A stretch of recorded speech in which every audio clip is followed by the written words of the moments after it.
eh, apa kesimpulan setelah ekspedisi? Dan jawaban saya pikir sama. Indonesia terlalu luas. Jadi Indonesia terlalu luas. Kalau konteksnya adalah kesejahteraan, keadilan, dan kebaikan masyarakat, maka besar kecilnya negara mestinya hanya metode, hanya cara, bukan tujuan. Dia hanya alat, hanya pilihan. Kalau Anda naik pesawat mungkin nggak terasa gitu ya, Jakarta Jayapura 5 jam, tidur sebentar bangun-bangun sudah Jayapura.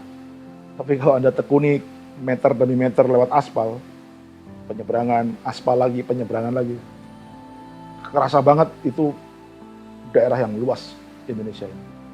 Dan jika salah urus ya korbannya terlalu besar.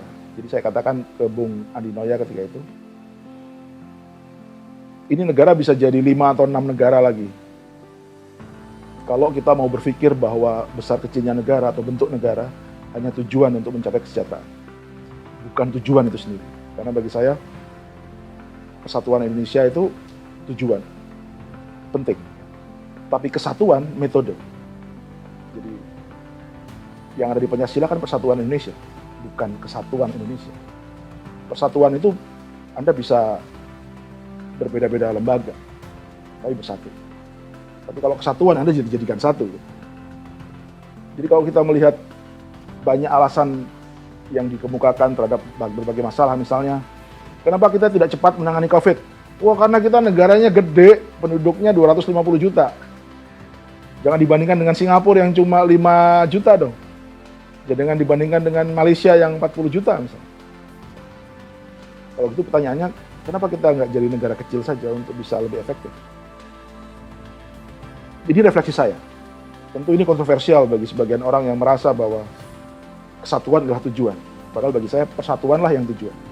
Kesatuan hanya alat. Sehingga gagasan Bung Hatta tentang negara federal atau Romo Mangun pernah punya gagasan yang sama tentang federalisme Indonesia. Budayawan Y.B. Mangunwijaya ya. Beliau menulis buku juga tentang federalisme. Atau bahkan awal-awal reformasi banyak tokoh nasional juga yang mulai memikirkan bentuk negara baru federalisme setelah Soeharto. Itu adalah refleksi bahwa kita memang punya banyak masalah. Bernegara ini belum selesai. Ya, belum selesai itu bukan berarti harga mati. Setiap daerah punya sejarah masing-masing. Aceh punya sejarahnya sendiri, Timor Leste, Papua, Maluku Selatan, atau daerah-daerah lain. Dan saya melihat sepanjang perjalanan ini, kesatuan ini hanya mantra untuk mengeksploitasi sebenarnya. Kesatuan yang diciptakan, dinarasikan, yang digembar-gemborkan sebagai tujuan mulia, sebenarnya hanya untuk mengikat orang pada satu tempat, sehingga mempermudah untuk eksploitasi. Hutan Papua dieksploitasi, Sumatera sudah habis, Kalimantan menjelang habis, sekarang Papua mau diincar gitu ya. Dan narasi-narasi tentang Papua bagian dari NKRI dan segala macam itu adalah bagian dari mempermudah eksploitasi itu sebenarnya. Jadi itu yang saya rasakan gitu. Dan